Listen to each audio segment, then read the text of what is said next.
সুবহানাল্লাহ সুবহানাল্লাহ বলে নামাজ আদায় করলে নামাজ হবে। জোরে বলবেন না সুবহানাল্লাহ। কিন্তু নামাজি হওয়া আপনার জন্য কঠিন, তখন আর এই সুবহানাল্লাহর নামাজ চলবে না। আলোচনা বুঝাতে পারলাম না? যেমন সূচনায় বললাম ঈমান আনা সহজ, ঈমানতের উপরে টিকে থাকা কঠিন। আর সেই জন্যই তো আল্লাহ বললেন এই খবরের কাগজ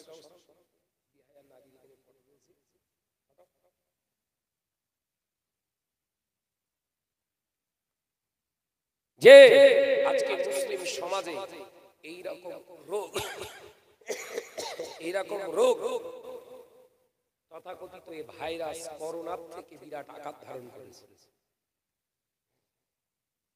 ভাইরাসটা কি? নোবেল কোভিড-19 করোনা ভাইরাস আপনাকে খুব জোর নিয়ে যেতে পারে কবর পর্যন্ত, ওর দায়িত্ব শেষ। জানেন তো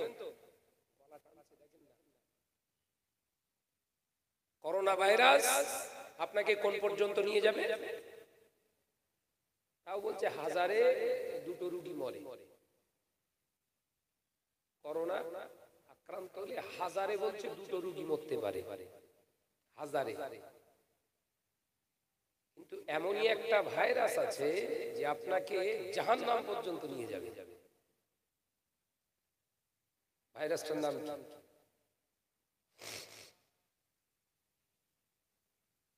ওই ভাইরাসটার নাম হলো হারাম। এই ভাইরাসের ভয় একবার করেছি আমরা। করোনা রোগ হলে আপনি ট্রিটমেন্ট ভালো করলে বাড়িতেই আপনি সুস্থ হতে পারেন। করোনা হয়েছে, সর্দি কাশি হচ্ছে, ওষুধ সেবন করার আগে গরম পানি করুন। গরম পানি ভাপ নিন নাকে, বাষ্প টানেন, নাক দিয়ে মুখ দিয়ে টানেন, দেখবেন ভিতরের যত সর্দিগুলো সব বেরিয়ে আসছে। আপনি আরো একটু যদি সুস্থ তাড়াতাড়ি হতে চান তাহলে আরো একটু আপনার জন্য বলে দিই, আপনি ওই ভাপ নেওয়ার সাথে সাথে প্রতিনিয়ত ফজরের নামাজ আদায় করে 1 তালু পরিমাণে 1 টাকা পরিমাণে হাতে মধু ঢালুন। তাতে 2, 4, 6, 10, 15, 20টা কালো জিরা, মরিচ না বল, মরে যাবি বাপ, কালো জিরা হাতে ফেলে চেটে চেটে খেয়ে আলহামদুলিল্লাহ আল্লাহ শুকর থাকেন, করোনা থেকে আল্লাহ আপনাকে হেফাজত করবে।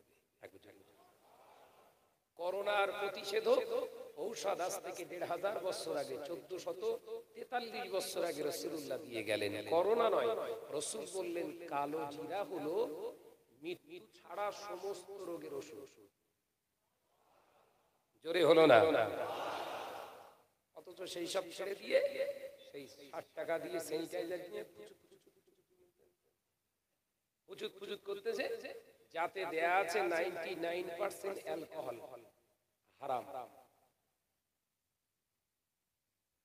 হুজুর খেজুরি দুর মাদক সব স্টেজে পুচুত করে ওয়াজ করছে। হ্যাগো, যাতে 99% অ্যালকোহল মদের উপকরণ দেয়া রয়েছে, সেই মাল মেরে যদি স্টেজে ওয়াজ করতে ওঠে, এ ওয়াজে হেদায়েত হবে?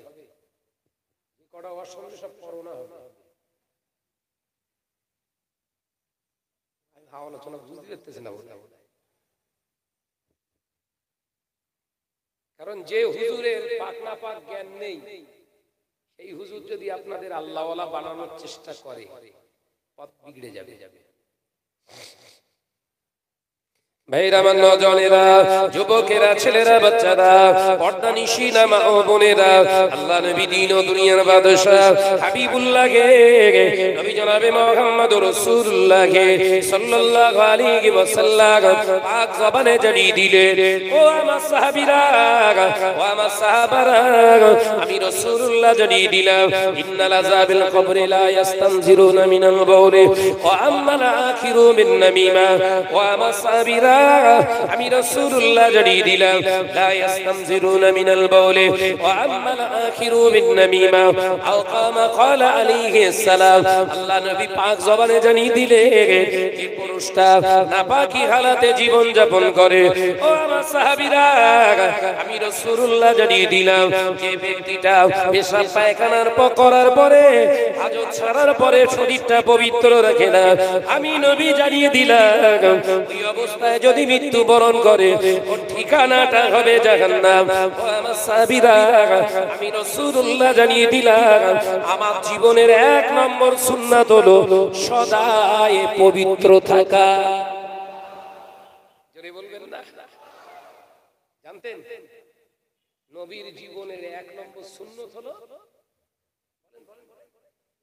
সদাই পবিত্র থাকা একবার জোরে বলবেন না মিষ্টি খাওয়ার সুন্নতে ওয়াজ হয়েছে এতদিন এই ওয়াজটা শুনেছিলেন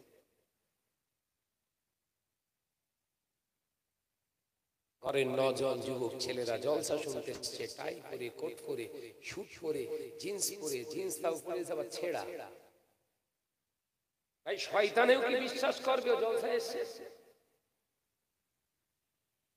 বুঝতে পারেন যে ছেলেগুলো জিন্সের প্যান্ট পরে আজকে জলসার নাম করে বেরিয়ে এসে ঘোরাঘুরি করছে শয়তানেও কি বিশ্বাস করে ও জলসায় এসেছে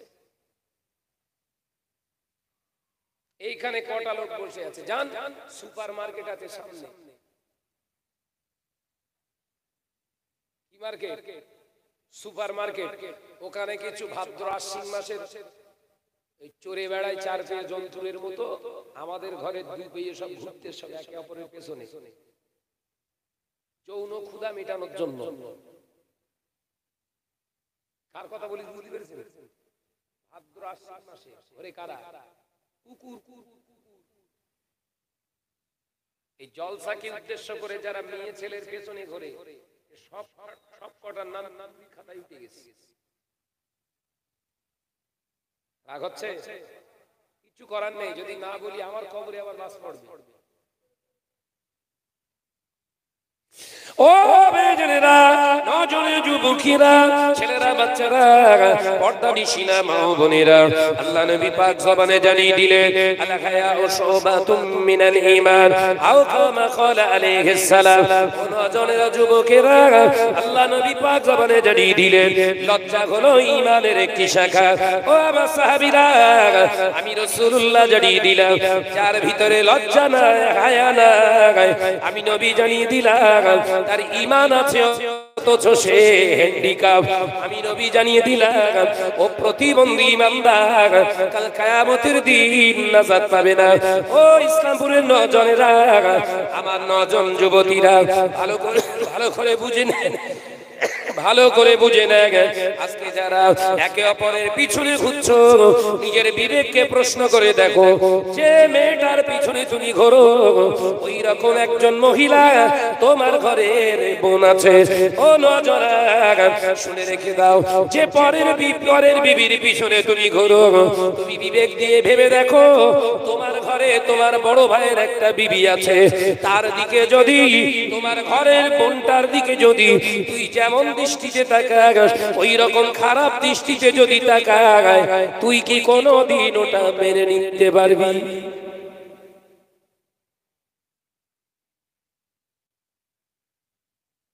অনেকটা খুব ভালো লাগে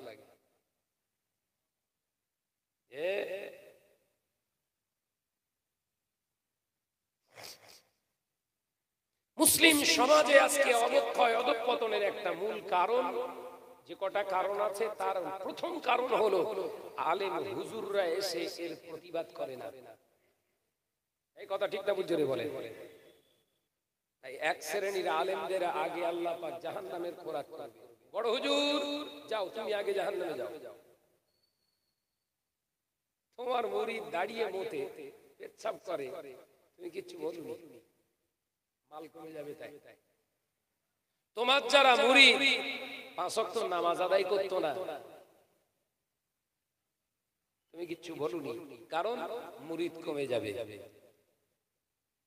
দুনিয়ায় মুরিদ বাড়িয়েছো আমি আল্লাহ আমার রহমতের আশা করুনি তাই তোমাকে জাহান্নামে পাঠিয়ে দিলাম। মুজাদ্দেদে জামান মুরিদের আশা করিনি, পয়সার আল্লামা হুজুর মুরিদের আশা করিনি। আমাদের সব টেনশন যদি দাওয়াত কেটে যায়, আমরা কি ধরনের জিনিস বুঝতে পারতেছেন তো নাকি? হুজুর সমাজের দেখে, চিত্র দেখে ফতোয়া লিখতে লিখতে 8টা খণ্ডে একটা ফতোয়ার কিতাব লিখে ফেললেন। একবার জোরে বলেন, একবার জোরে বলবেন না? নির্ভীক সুদখোরের বিরুদ্ধে ফতোয়া লিখছে, সুদখোরের জানাজা পড়া যাবে না, 5 ওয়াক্ত নামাজি ব্যক্তিরা সুদখোর মরে গেলে জানাজা পড়তে পারবে না। ভাই, সমাজে যারা দুনিয়া লোভী আলেম, তাদের মুখ থেকে ফতোয়া বেরোবে? আল্লামা হুজুর লিখে দিয়েছে, বলে যায়নি, শুধু লিখে। তার জানাজায় 5 ওয়াক্ত নামাজি শরীক হতে পারবে না, মুসলমানের কবরস্থানে দাফন করতে পারবে না, চায়রামা করা যাবে না, ওর কলমা খানি করা যাবে না, কোরআন খানি করা যাবে না। সুদখোর মারা গেলে ওর কোনো ইবাদত আল্লাহর দরবারে কবুল হয় না, মানে ওর জন্য আমাদের কিছু করার নেই। আলেমের ফতোয়া, একবার জোরে বলবেন না? আর আমরা সুদখোরের বাড়িতে পোষা ভর্তি করে খাচ্ছি। আমাদের মতো হুজুরদের তো আগে ঢোকাবে। আলোচনা বুঝতে পারছেন? আরে পরের রস তো সারা জীবন হয়, নিজেদের একটু ওয়াজ হোক না।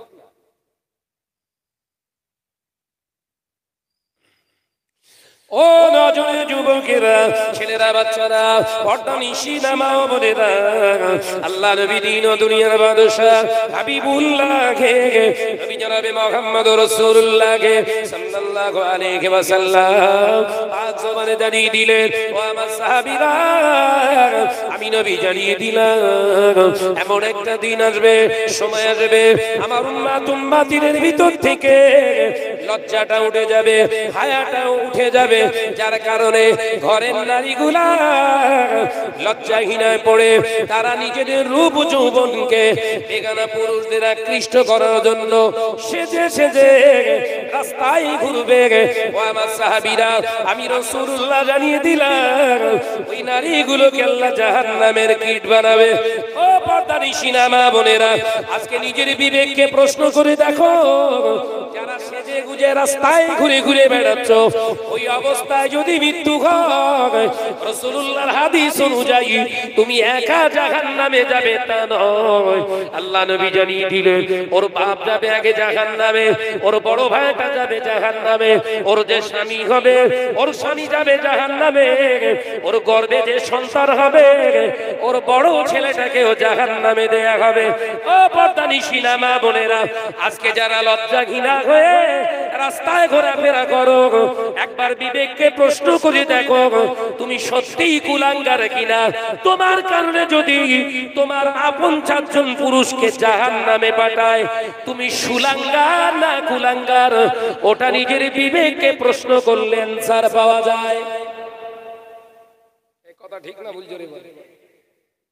আমি যে বলেছি অনেকে হয়তো রাগ হবে, ওই জন্য ভেঙে দিলাম, কুলাঙ্গারের ব্যাখ্যা দিলাম।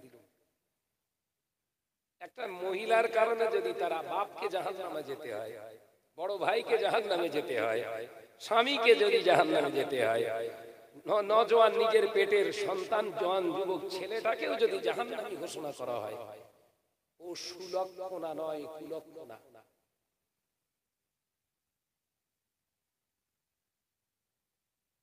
নারীর ডেফিনেশন নেবেন, 2 জায়গায় বিয়ে হয়েছে। আম্মা জান হযরতে খাদিজা রাদিয়াল্লাহু তাআলা আনহাকে রাসূলুল্লাহ বিয়ে করলেন 25 বছরের একটা জওয়ান যুবক ছেলে, বিশ্বনবী প্রফেট মুহাম্মদ সাল্লাল্লাহু আলাইহি ওয়াসাল্লাম। যে সমাজে নারীর মর্যাদা ছিল না, যে সমাজে নারী ছিল খেলনার পাত্র, বিশ্বনবী আম্মা জান খাদিজার মর্যাদা দিলেন। একবার জোরে বলে।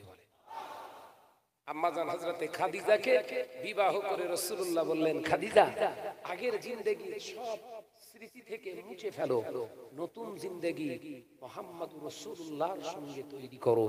আজকের পর থেকে তোমার চেহারা, তোমার রূপ, তোমার যৌবন সবকিছু কিন্তু আমার হেফাজতে, আর আমার জীবনের অর্ধেকটা অংশ তোমার কাছে।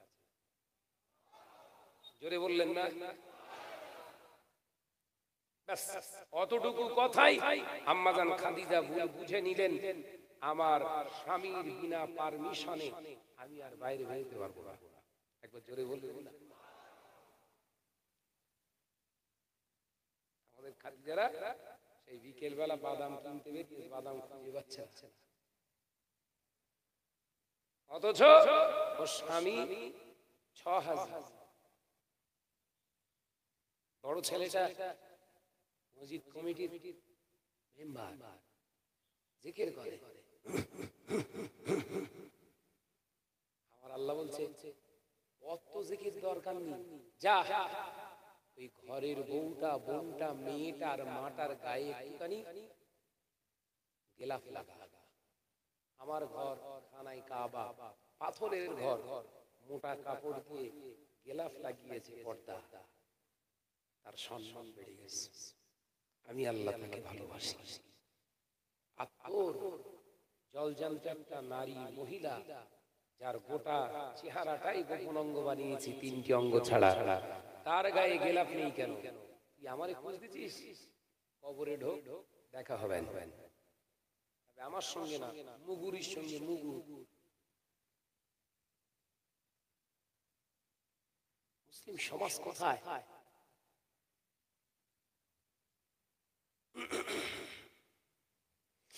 ভাইরা, নওজওয়ানেরা, যুবকেরা, ছেলেরা, বাচ্চারা, পর্দানিশিনা মা ও বোনেরা, আল্লাহ নবী পাক জবানে জানিয়ে দিয়ে গেলেন, ও আমার সাহাবীরা, ও আমার সাহাবারা, আমি রাসূলুল্লাহ জানিয়ে দিয়ে গেলাম, এমন একটা দিন আসবে, সময় আসবে, যেদিন দেখতে পাওয়া যাবে নারীদের লজ্জা থাকবে না।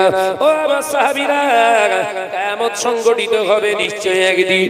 আমি রাসূলুল্লাহ তার পূর্বের ৭০টা আলামত আমি বলে গেলাম।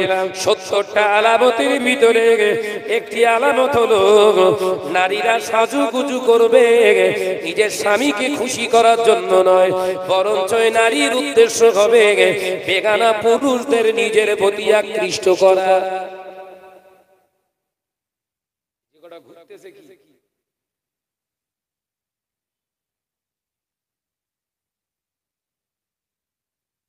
আবার দেখেন, ওই যুবতী মেয়েটা দেখতে আসলে ওর বাবা আবার গলা লম্বা করে ওর মেয়ের প্রশংসা করে, কি বলে, আমার মেয়ের মতো এরকম মেয়ে আপনি পাবেন না।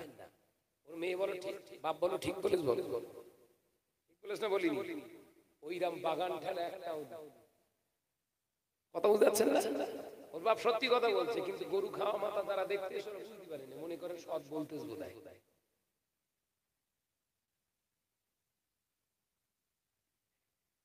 ওই জন্য রাসূল পাক সাল্লাল্লাহু আলাইহি ওয়াসাল্লাম বললেন, কন্যাদের বিয়ে করার আগে, মেয়েদেরকে বিবাহ স্ত্রী বানানোর আগে তার ফ্যামিলি সম্পর্কে সঠিকভাবে তথ্য লাও।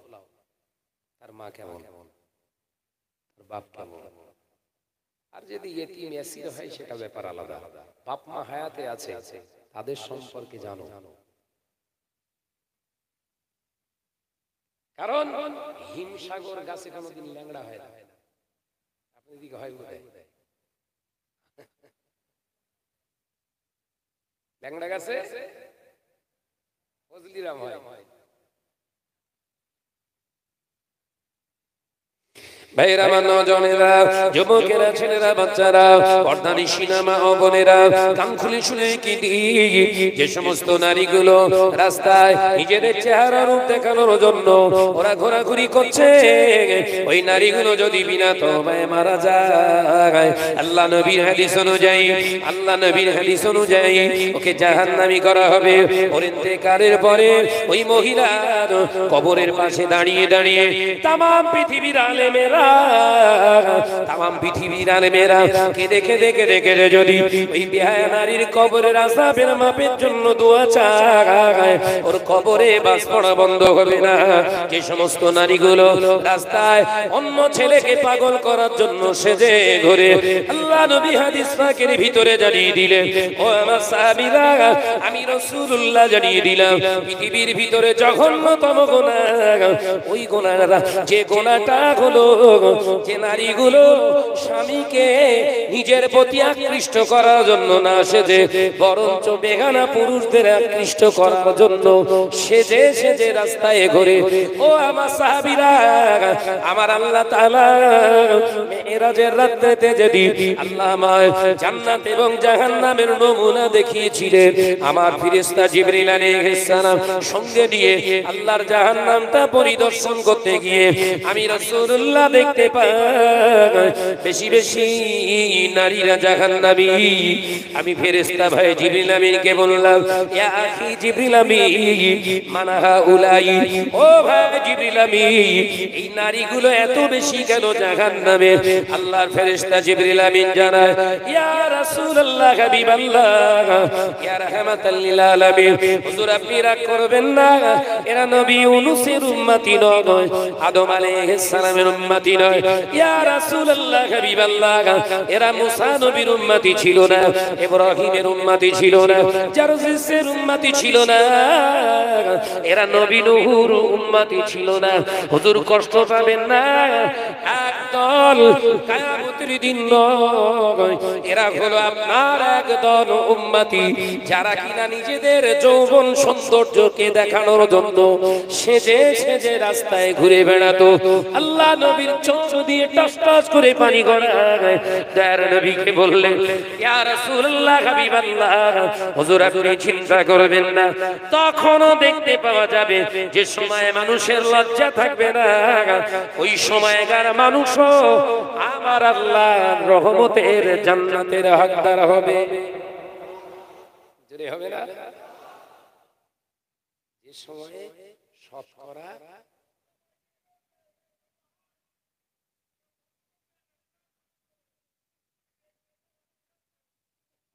ওই সে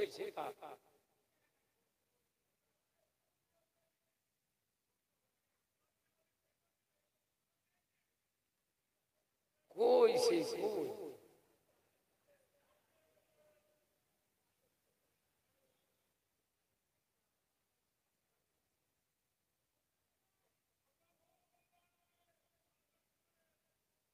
ওরে ধরে নিয়ে আগে দেখি।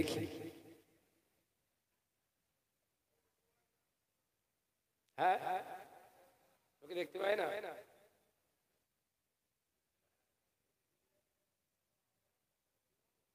ওর মতো চেষ্টা করে এসছে, লাস্টে আর কি করবে? মনের কষ্টে বলছে,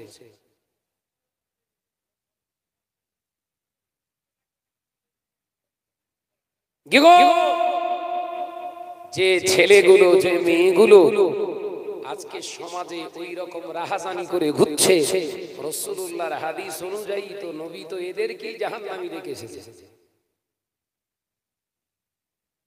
তাই আফসোস, কষ্টের কোনো কারণ নেই। ভাই ভাইয়ের মতো চেষ্টা করেছে, আমি আমার মতো চেষ্টা করছি। কথা বুঝতে পারছেন না? দেখুন, জান্নাত একটি স্থান, জাহান্নামও আরেকটি স্থান। আপনার ব্যবহারে আপনার পরিচয়। আপনি প্রকৃত জান্নাতের হকদার না জাহান্নামের হকদার, এই দুনিয়ায় কর্মের উপর ডিপেন্ড করে বলা যেতে পারে। আপনার ব্যবহারে আপনার পরিচয়। আজকে দুটি জায়গা তৈরি হয়েছে। এক নাম্বার জায়গা হলো বেহেশতের টুকরা। একবার জোরে হবে না? জোরে হবে না? এটা বেহেশতের টুকরা রাসূলুল্লাহর হাদিস অনুযায়ী। আর যে জায়গাটা তৈরি হয়েছে বাজার, রাসূলুল্লাহর হাদিস অনুযায়ী পৃথিবীর ভিতরে সবথেকে নিকৃষ্ট জঘন্যতম জায়গা। এখন ওই জায়গা যাদের পছন্দ হবে, আপনাকে ভাবতে হবে ওর পায়খানা খেতে ভালো লাগে। আমরা আসলাম, আমাদের সন্দেশ দিয়েছে, আমরা খেয়েছি। যাদের পায়খানা পছন্দ, দুর্গন্ধ পছন্দ, আগুন পছন্দ, তারা ওখানে ঘুরছে, আফসোসের কিছু নেই। তবে আলেমদের করণীয়, আলেমরা কোরআন হাদিস দিয়ে তাদেরকে আহ্বান করবে, আসলে আসলে, নালে গেল। ওর জন্য আফসোস করার কোনো কারণ নেই। বিশ্বনবী কলেজার চাচা আবু তালেব নাম শুনেছেন? যে আবু তালেব রাসূলুল্লাহর চোখের আড়াল হতো না, যে আবু তালেবের চোখের আড়াল রাসূলুল্লাহ হতে পারত না। কোথাও না দেখতে পেলেই খুঁজতে বেরুতেন, কে? আবু তালেব। মরণাপন্ন অবস্থায় পড়ে আছে। রাসূলের কাছে সংবাদ গেল, বিশ্বনবী পাগলের মতো এসে বললেন, চাচা যান, আপনি অসুস্থ, আমার যতটা মনে হচ্ছে আপনি চলে যাবেন। আপনি আমার যা করেছেন, আমার জীবনে যা আপনি সহযোগিতা করেছেন, আমি আপনার এই কর্মফলটা আমি ভুলে যেতে চাই না। তাই যদি একটুখানি শুধু আপনি পড়েন লা ইলাহা ইল্লাল্লাহ মুহাম্মাদুর রাসূলুল্লাহ সাল্লাল্লাহু আলাইহি ওয়াসাল্লাম, চাচা যান, আমি আপনার ভাইপো বলছি, নবী মুহাম্মদুর রাসূলুল্লাহ, আপনার জান্নাতে নিয়ে যাবার দায়িত্ব আমার। একবার জোরে হবে না? কে কাকে বলছে? বিশ্বনবী নিজের চাচাকে বলছেন। আবু তালেব মুখের দিকে তাকিয়ে রইলেন। কোথায় ছিল উমাইয়া ইবনে খালফ? উতবা এসে হাজির। এই মুহাম্মদ সাল্লাল্লাহু আলাইহি ওয়াসাল্লামের ভাতিজার কথা শুনে তুই যেন ধর্ম পরিবর্তন করিস না। কিছু ছেলে এখানে আসতে চাইছে, হয়তো শয়তান বলছে পরে যাবা। কথা বুঝতে পারছেন? ঠিক আবু তালেবের মতো অবস্থা। আবু তালেব আমার নবী পাক সাল্লাল্লাহু আলাইহি ওয়াসাল্লামের মুখের দিকে তাকিয়ে আছে। বিশ্বনবী আবার একবার বললেন, চাচা যান, আপনি কলেমাটা পড়ুন। আমি আপনাকে কথা দিচ্ছি, আপনি নামাজ পড়েননি, রোজা করেননি, কোনো কিছুই করেননি, তবু আমি বলছি জান্নাতে নিয়ে যাবার দায়িত্ব আমার। একবার জোরে বলুন সুবহানাল্লাহ। উমাইয়া ইবনে খালফ বলছে, খবরদার, যাচ্ছিস যা, শেষটা শেষ করে ওইভাবে সর্বনাশ করে যাস না। আল্লাহ নবী চাচা যান আবু তালেব মুখটা ঘুরিয়ে নিলেন। আমার আল্লাহ পাক হুকুম করলেন, হে আমার মালিকুল মুলক আজরাইল যাও, দেরি করো না, জানটা কবজা করে না। আল্লাহ নবীর সামনে চাচা যান দুনিয়া ছেড়ে দিলেন। ও নজনেরা, সোনা মানিকেরা, আল্লাহ নবী দুটো হাত উত্তোলন করলেন। ওগো রব্বুল আলামিন, আল্লাহ আমার চাচা জানকে আপনি maaf করে দিন। আল্লাহর নবীর এই আবেদন আমার আল্লাহ নাকচ করে দিলেন।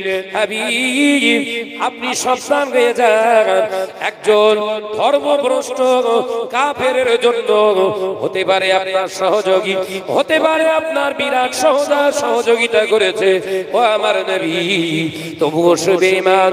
মরণের আগে যখন আমি আল্লাহকে এক বলে মেনে নিল না, আপনাকে নবী বলে মানিনি, আমি আল্লাহ বলছি, খবরদার আপনার চাচার জন্য আপনি মাগফিরাতের দোয়াটা চাইবেন না।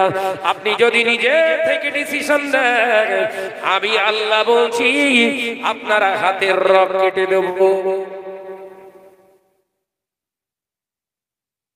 ওদের জোর করে আমরা কি করব? মাথায় ঢোকে না। ও ভাই বলেছে, ভাই টুপি খুলে নিয়েছে, ও মুজাহিদিনের সওয়াব পেয়েছে। একবার জোরে বলো। এখান থেকে আমি শাহনাজ প্রতিবাদ করছি নির্ভীক আকারে, মুজাহিদিনের সওয়াব। একবার জোরে বলো। এতটুকুই তো আমাদের জন্য যথেষ্ট, এর থেকে তো বেশি না, এর থেকে বেশি না। একজন আলেমের দায়িত্ব অন্যায় রাহাজানি দেখলে তার বিরুদ্ধে গর্জে ওঠা। একজন আলেমের দায়িত্ব হলো এটা, আমি আমার দায়িত্বটা পালন করব, যে এর থেকে বেশি কিছু না। নবীও তো নবিয়ানার দায়িত্ব পালন করেছিলেন। অতিরিক্ত মহব্বত দেখাতে গেলে আল্লাহ বলছে রগ কেটে দেব। বেশি ভালো ভালো না, সীমার ভিতরে থাকে। ভাইরা, আমার নওজওয়ানেরা, যুবকেরা, ছেলেরা, বাচ্চারা, আমি আলোচনা অন্যদিকে যেতে চাই না। আল্লাহ নবী পাক জবানে জানিয়ে দিলেন, বাবা সাহাবীরা, ও আমার সাহাবীরা, আমি রাসূলুল্লাহ জানিয়ে দিলাম, তাহলে যে নারীগুলো পৃথিবীর জমিনে নিজেদের রূপ চেহারা দেখানোর জন্য রাস্তায় বেরিয়ে পড়ে, আমি রাসূলুল্লাহ বলছি ওদেরকে জাহান্নামে আমি দেখে এসেছি।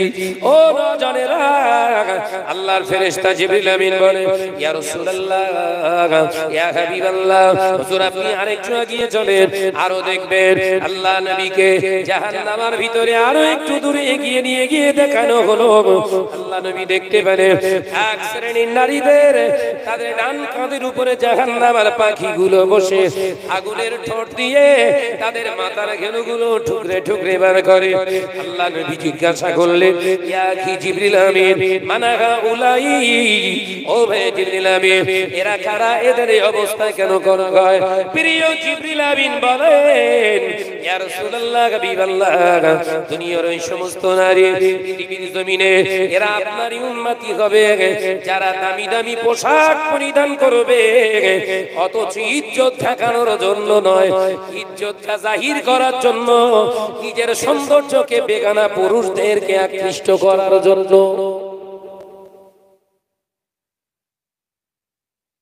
পোশাক শরিয়াতে যে শালীন শব্দটা ব্যবহার হয়েছে, শালীন পোশাকের ব্যাখ্যা কি? যে পোশাকটা পরার পরে তার বডির স্ট্রাকচার, গঠন কোন রকম বোঝা যাবে না। একবার জোরে বলুন, একবার জোরে হবে না? আজকের মেয়েরা বোরখা পরে, কিছু ঘুরে দেখেন দুটো একটা বোরখা বেরোচ্ছে, বলো ওরা বোরখা পরেছে আল্লাহর জন্য না? বোরখাগুলো দেখবেন সব চুমকি বসানো রয়েছে, কাঠদানা বসানো, লাইট পড়লে চকমক করে, ওই কানা ভাইও লাফাবে। কথা বুঝতে পারছেন না?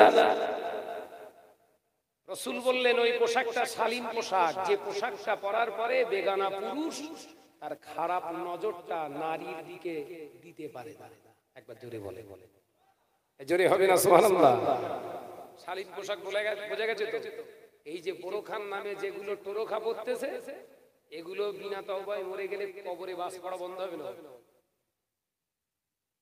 যে আমি শাহনাজ মাওলানা সাহেব, এই আমার কতটা ফাঁকা দেখেছেন? কোটটা পরেছি তাও অতটা ফাঁকা। আমি মলি সাহেব মানুষ, ভাই আমার একটুখানি সৎ সাত থাকার দরকার ছিল তো নাকি? এই হুব্বা জুব্বা পরে ঘরের দরকার কি? ঘরের ছেলেরা শখ মেটাতে যে যদি কুত্তার খারাপই হয়, ও শখটা তো ভালো না। কথা বলছেন না কেন? শখ মেটাতে যে যদি জাহান্নামী হতে হয়, ও শখটা তো দুদিনে, আজকে মরলেই তো কালকে আবার দুদিন। শখ করুন এইরকম শখ, আমি একটা এমন একটা লেবাস পরবো যে লেবাসটা পরার পরে যেন গোনার দিকে না টানে, বরঞ্চ রাসূলুল্লাহর প্রতি মহব্বত বেড়ে যায়। একবার জোরে বলুন, একবার জোরে হবে না সুবহানাল্লাহ? আমি মেয়ে ছেলে এমনই একটা পোশাক পরবো যে পোশাকটা পরার পরে দুনিয়ার কোন পুরুষ যেন আমার দিকে খারাপ দৃষ্টি নিয়ে না তাকাতে পারে। এই পোশাকটা হলো সুন্নতি পোশাক। একবার জোরে বলে বলে বিশ্বনবী জানিয়ে দিলেন, ও আমার সাহাবীরা, আমার উম্মতদের জন্য তিন তাসকিমের পোশাক, তিন ভাগের পোশাক, তিন রকমের পোশাক আমি রাসূলুল্লাহ হারাম করে গেলাম। ও আমার সাহাবীরা, আমি যে পোশাকগুলোর বর্ণনা প্রিয় জিবরিল আমিনের কাছ থেকে শুনেছি, ও আমার সাহাবীরা, আমি রাসূলুল্লাহ জানিয়ে দিলাম, এক নম্বর হলো ছেলে কিংবা মেয়ে উভয়ের জন্য স্কিন টাইট পোশাক পরা হলো হারাম। ও ইসলামপুরের পূর্ব পাড়ার মুসলমানেরা, আল্লাহ নবী জানিয়ে দিলেন টাইট ফিট পোশাক নারী পুরুষদের জন্য পরা হলো হারাম। ও পর্দানিশী মা ও বোনেরা, নজনেরা, যুবকেরা, আজকে তোমরা যারা জিন্সের প্যান্ট পরে লেগিংস পরে ঘুরছো, শুনে রেখে দাও, রাসূলুল্লাহর হাদিস অনুযায়ী আপনার ঠিকানা কিন্তু জাহান্নামে নিয়ে যাওয়ার জন্য আপনার পরিহিত পোশাকটাই হলো যথেষ্ট। অন্য কোনো পাপ কাজ করতে হবে না।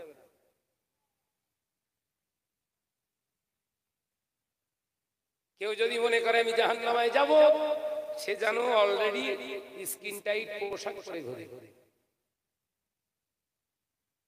প্যান্ট পরা হারাম বলিনি? বলো হারাম বলেছি? প্যান্ট পরেন, লুঙ্গি পরেন, ইজার পরেন, পায়জামা পরেন, যাই পরেন, শর্ত শরীয়তের হলো ঢিলা হতে হবে, ঢিলা ঢালা। কথা বুঝতে পারছেন না? এই যে জন ছেলেরা, বুঝতে পারছো? জিন্সের কাপড় তো আলহামদুলিল্লাহ ভালো, তো শরীয়ত আর অ্যাকসেপ্টেবল, শরীয়ত সমর্থন করে মোটা কাপড়, কিন্তু শর্ত কি? জিন্স যারা পরছে এরা সিজদায় গেলে কলগেট দৌড় পর্যন্ত পেছন দিয়ে দেখা যায়। এই কথা ঠিক জোরে বলেন না। সিজদা করলে পেছন দিক থেকে জামা উঠে কেটো দেখা যাচ্ছে। আর ওই জন যুবক ছেলেটা জানে না জোর গোপন অঙ্গ কটা, ওয়াজ হয়নি, ওয়াজ হয়নি। একজন পুরুষের গোপন অঙ্গ সংখ্যা হচ্ছে 9টা। কটা বললাম? 9টা। রাসূলুল্লাহ জানিয়ে দিলেন একজন স্ত্রী একজন মহিলার গোপন অঙ্গের সংখ্যা হলো 30টা। একবার জোরে বলবেন না, জোরে হবে না। ছেলেদের থেকে 3 গুণ মর্যাদা বেশি নারীদের, তার কারণ ওদের গোপন অঙ্গের সংখ্যা ছেলেদের থেকে 3 গুণ প্লাস 3। একবার জোরে বলুন, জোরে হবে না সুবহানাল্লাহ। এসব আলোচনা হয়েছে মানে হাত সিঁড়ি ছাড়ে যে আমার বাবাজিরা চায় না একটু খাবো, মানে এইটাই ভরসা যে মুহাব্বতের সঙ্গে দরুদ আল্লাহুম্মা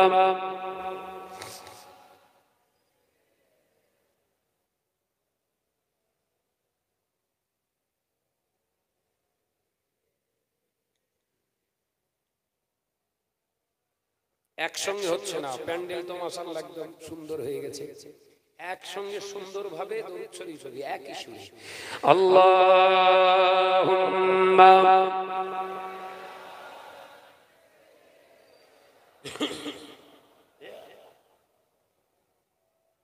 ওয়া আলা আলিহি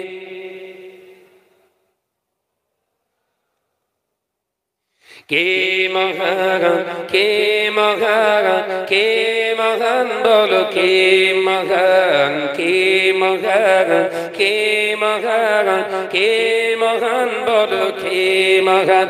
আকাশের নীলিমা, রাতের পূর্ণিমা, কোকিলের কুহুগান বলো কার দান। কে মহান, কে মহান, কে মহান বলো কে মহান। লা ইলাহা ইল্লাল্লাহ।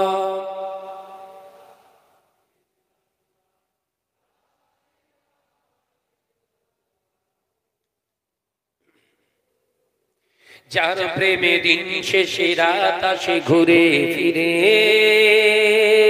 যার নামে আকাশ হতে বৃষ্টি ঝরায় অঝরে।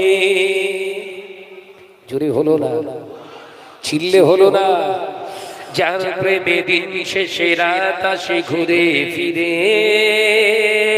যার নামে আকাশ হতে বৃষ্টি ঝরায় অঝরে। পাখির গলে শুনি ইটার গুণগান। জোরে হবে না, নারাই থাকবে, নারাই থাকবে। কে মহান, কে মহান, কে মহান বলো কে মহান। লা ইলাহা ইল্লাল্লাহ। দুদে যার নামে শোনা যায় ঢেউয়ের তরঙ্গ সাগরে, নদীর জলে শুনি যার কলতান। জোরে হবে না। কে মহান, কে মহান, কে মহান বলো কে মহান, কে মহান, কে মহান, কে মহান বলো কে মহান। আকাশের নীলিমা, রাতের পূর্ণিমা, কোকিলের কুহুগান বলো কার দান। কে মহান, কে মহান, কে মহান বলো কে মহান। লা ইলাহা ইল্লাল্লাহ।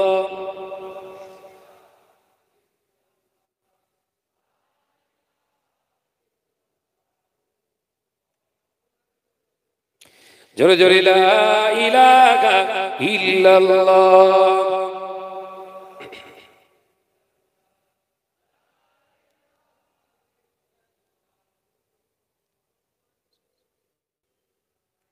যার প্রেমে ডানা মেলে পাখি ওড়ে আকাশ পানে, ঝরনারা বয়ে চলে যার নামে গানে গানে। চিল্লে হবে না, চিল্লে হবে না, নারায়ে তাকবীর। যার প্রেমে ডানা মেলে পাখি ওড়ে আকাশ পানে, ঝরনারা বয়ে চলে যার নামে গানে গানে। সবখানে শুনি যার স্লোগান, জোরে বলবেন না। কে মহান, কে মহান, কে মহান, বলো কে মহান, কে মহান, কে মহান, কে মহান, বলো কে মহান। আকাশের নীলিমা, রাতের পূর্ণিমা, কোকিলের কুহুগান, বলো কার দান। কে মহান, কে মহান, কে মহান, বলো কে মহান। লা ইলাহা ইল্লাল্লাহ।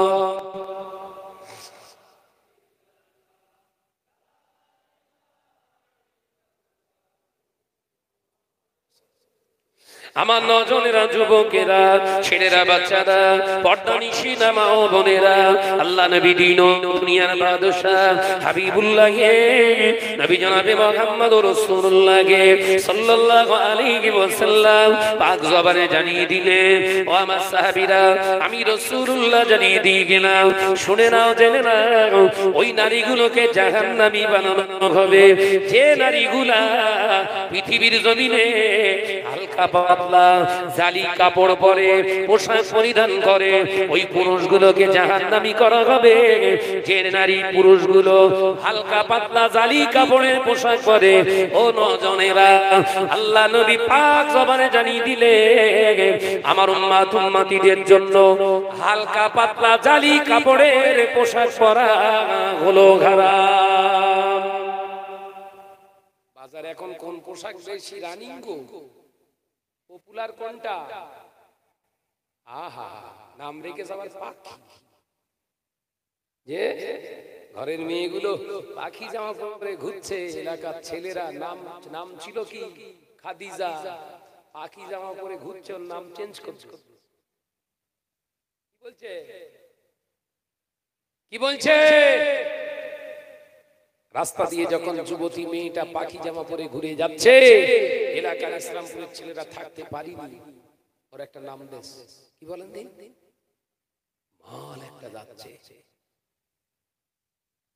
ঘরের ছেলের নাম, মেয়ের নাম যদি খাদিজা থেকে মাল হয়ে যায় পোশাকের কারণে, ওর বাপটা সহজে ছাড় পাবে? ও মেজেরা, আল্লাহ নবী কলিজার টুকরি খাতুনে জান্নাত হযরতে ফাতেমা রাদিয়াল্লাহু তাআলা আনহার কথা মনে পড়ে যায়। আম্মা জান হযরতে ফাতেমা রাদিয়াল্লাহু তাআলা আনহা রাতেতে বিবাহ হবে। ও নজনেরা, যুবকেরা, আজকে আমাদের মতো বেহায়াপনা বিবাহ নয়। বিবাহ মানে সেই বিয়েতে কেউ যাক আর না যাক, এলাকার যুবতী বোনেরা আগে যে হাজির হয়, সম্পূর্ণ শরীয়ত বিরোধী এটা চরিত্র।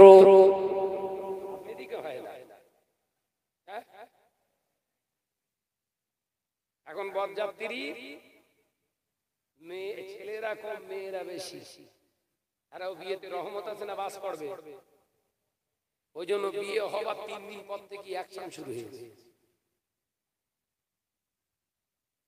শরীয়তের বিধান, বিবাহটা দিন, যারা বরযাত্রী কন্যা যাত্রী আসবে, ওবাহের ভিতরে যেন শালীন পোশাক পরনীয় বলা ছেলে এবং মেয়ে থাকে।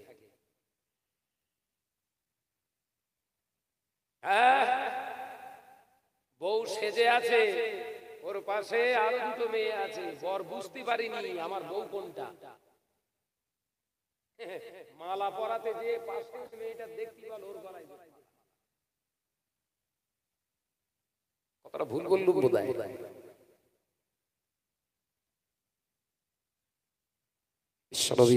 কলেজার টুকরি খাতুনে জান্নাত হযরতে ফাতেমা রাদিয়াল্লাহু তাআলা আনহাকে বিবাহ দেবে শেরে খোদা হযরতে আলীর সঙ্গে রাতের বেলা। লোকজন খুব বেশি আমন্ত্রিত নয়। রাসূলুল্লাহ বললেন ওই বিবাহটা হলো বরকত, ওই বিবাহটা হলো বরকত, ওই বিবাহটা হলো বরকত যে বিবাহটা অল্প খরচে হয়। একবার জোরে বলুন। নাইট করে দেওয়া, নাইট। হ্যাঁ, দুদিন ধরে গান বেজে কলকে ঠান্ডা হয় না। কথা বলছেন না কেন? দুটো একটা বিয়ে আবার হিজড়ে ভাড়া করে,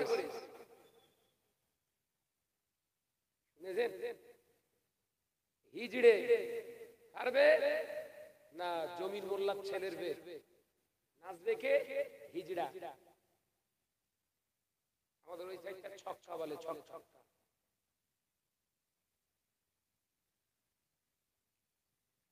ওই বিবাহ বাড়িতে রহমত আছে বলে মনে হয়।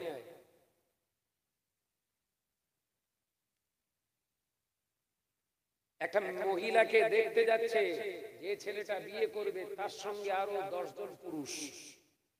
শরীয়তের কোন অ্যাঙ্গেল থেকে যায় এই ফতোয়াটা দিতে পারলে কিয়ামত পর্যন্ত নয়, যতদিন আল্লাহ হায়াতে রাখবে আপনার গোলাম হয়ে যাব। আমি বিবাহ করব, আমার সঙ্গে যে এক্সট্রা 10টা পুরুষ যাচ্ছে আমার বন্ধু, আমার বন্ধুদের সঙ্গে করে নিয়ে মহিলাদের দেখতে যাওয়া হালাল না হারাম? খুব তা হালাল হারামের জ্ঞান আছে দেখতে যাচ্ছে। যে খেলা চলতেছে এই খেলা কবে বন্ধ হবে? 6টা বন্ধু গেছে সঙ্গে, আমি গেছি আমার জন্য দেখতে মেয়ে। ওই 6টা বন্ধুর ভিতরে একজনের পছন্দ হয়ে গেছে, বাথরুমে যাওয়ার নাম করে ওই সাইড দিয়ে গিয়ে মেয়ের বাপের সঙ্গে বলতেছে ছেলে খুব একটা ভালো না আমার বন্ধু, আমি জানি, আপনার নাম্বারটা দেন, ভালো ছেলে আছে। মাঝখান থেকে ও ঝেড়ে দিয়ে বসে আছে। শরীয়তে কেন হারাম এক একটা করে ব্যাখ্যা করলে সারা রাত চলে যাবে। এই হাদিসটার ব্যাখ্যা সারা রাত দেয়া যাবে। দেখ নেকি বুদ্ধি বোধহয় কম হয়েছে, চিল্লাচ্ছে।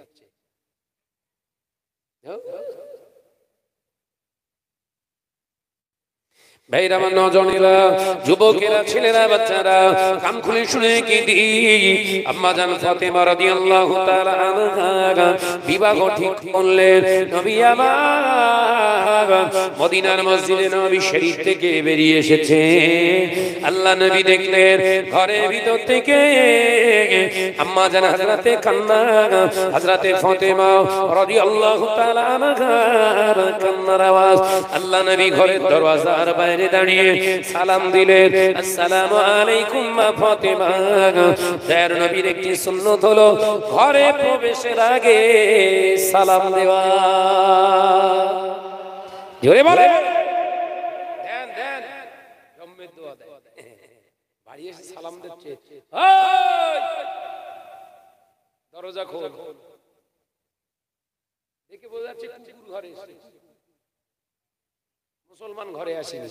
রাসূল বলছে তোমার ঘর, তোমার বিবি থাকে, তোমার মা থাকে, বোন থাকে, মেয়ে থাকে, ছেলে থাকে, তুমি দরওয়াজা হস করে ঢুকে যেতে পারো না, কারণ তুমি আমার উম্মত।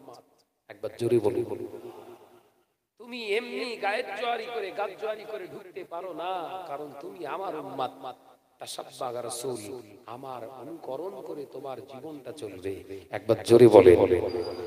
রাসূলুল্লাহ বললেন ঘরে ঢোকার আগে, নিজের ঘরে হোক আর পরের ঘরে হোক, একা আছো, দুজন আছো, ঘরের ভিতরে দরওয়াজা দেয়া রয়েছে, কিংবা ঢোকার আগে আওয়াজ দাও আসসালামু আলাইকুম, উত্তর নেই, দ্বিতীয়বার সালাম দাও আসসালামু আলাইকুম, উত্তর নেই, তৃতীয়বার সালাম দেন উচ্চ আওয়াজে আসসালামু আলাইকুম ওয়া রাহমাতুল্লাহি ওয়া বারাকাতুহু। কোনো সাড়া শব্দ নাই। রাসূল বলছে এবার তোমার বিবির নাম ধরে ডাকো। কই গো কচির মা? দরওয়াজা খুললো, বিবি এসে গেল সামনে। আল্লাহর নবী বললেন এবার বিবিকে সামনে রেখে সালাম দাও আসসালামু আলাইকুম। বিবি ওয়া আলাইকুমুস সালাম ওয়া রাহমাতুল্লাহ উত্তর দিয়ে দিল। আমি রাসূলুল্লাহ বলছি ওই ঘরেতে স্বামী স্ত্রীর ভিতরে আর কোনোদিন শয়তান অশান্তি ঘটাতে পারে না। জোরে বলেন। আর আমাদের ঘরে মহব্বতের তাবিজ ঝোলাচ্ছে, ওই পেয়ারা গাছের ডালে বাদ তাবিজ দিলি আমার গলা, ওই বালিশের নিচে ঢোকা, চুলির খোপায় বাঁধ, আতর লাগা, যত তাবিজ তত। এই আলোচনা বোঝে না, যত তাবিজ তত যে বিশ্বনবী বললেন দুনিয়ার তাবিজ দেওয়ার আগে আমি রাসূলুল্লাহর সুন্নাত দাও, অতি কাফি। একবার জোরে বলুন, জোরে হবে না? রাসূল পাক সাল্লাল্লাহু আলাইহি ওয়াসাল্লামের সুন্নাত হলো ঘরে ঢোকার আগে সালাম দেওয়া, ছোট বাচ্চাদেরকে আগে সালাম দেওয়া। রাসূল পাক সাল্লাল্লাহু আলাইহি ওয়াসাল্লাম বললেন বাচ্চাদের সঙ্গে কথা বলার আগে সালাম দাও। একবার জোরে বলুন। আছে সব চরিত্র, আরেকটার আছে সব শেষ হয়ে গেছে, ওই শুধু গরুর গোশ ধরে আছে। এই হচ্ছে সম্বল। 2017 সালে যখন একটুখানি আবহাওয়া উঠেছে, গরু খাওয়া পশ্চিমবঙ্গে বোধহয় বন্ধ হয়ে যাবে, গরু খাওয়া বোধহয় বন্ধ হয়ে যাবে। কিছু কিছু ঘরের ছেলেরা বলছে গরু খাওয়া যে বন্ধ করবে, ওর জবাই করে খাবো। কত বড় রাক্ষস তৈরি, বুঝতে পেরেছে? ভাইরা, আমার নজনেরা, যুবকেরা, ছেলেরা, বাচ্চারা, পর্দা নিশিরা, মা ও বোনেরা, আল্লাহ নবী পাক জবানে জানিয়ে দেন, ও আমার সাহাবীরা শুনে রেখে দাও, সালাম দাও, স্ত্রীকে সালাম দাও, মেয়েকে সালাম দাও, ভাইকে সালাম দাও, মাকে সালাম দাও, আব্বাকে সালাম দাও, সন্তানদের সালাম দাও। ও আমার সাহাবীরা, আমি রাসূলুল্লাহ বলছি, পৃথিবীর জমিনে জানিয়ে দিলাম আইয়ুল ইসলাম, আমি আইয়ুল ইসলাম খায়রা, ইয়া রাসূলুল্লাহ, ইয়া হাবিবাল্লাহ, হুজুর ইসলামের ভিতরে সর্বোত্তম কাজ কোনটা? আল্লাহ নবী বললেন আদিতুত আম্মা, ক্ষুধার্তকে খানা খাওয়ায়, এবং আলিয়লি খানু, আসসালামু আলাইকুম রাহমাতুল্লাহি ওয়া বারাকাতুহু। ও আমার সাহাবীরা, আমি রাসূলুল্লাহ জানিয়ে দিলাম ক্ষুধার্তকে যে খানা খাওয়ায় এবং একজন মুসলমান আর একজন মুসলমানকে সালাম দেওয়া ইসলামের ভিতরে সব থেকে উত্তম কাজ। জোরে হবে না? এই সালাম এখন নেই মুসলমানের ভিতরে। চাচা ভাই দেখে ভালো আছিস, কথা বলছেন না কেন? জোরে বলে। হ্যাঁ, মায়ের সঙ্গে ছেলের দেখা হচ্ছে, ভালো আছিস বাবা? ইসলাম কোথায়? ইসলাম কোথায়? সব শেষ হয়ে গেছে গো, সব শেষ হয়ে গেছে। আমাদের ভিতরে তাসাব্বা নেই, রাসূলের অনুকরণ নেই। আমাদের জীবন হচ্ছে খামখেয়ালিপনা। আমার যেটা ভালো লাগে এটাই হবে ইসলাম। আমার সময় সময় মনে হয়, জানেন আমি একটু ভাবি তো, অ্যানালাইসিস করতে ভালোবাসি। আমার সময় সময় মনে হয় এই সময় যদি হযরতে ফারুক আযম ওমর রাদিয়াল্লাহু তাআলা বেঁচে থাকতেন, একটাও কিন্তু মাথা নিয়ে ঘুরতে পারতেন না। এক এক করে সব কিছু কাটা করত।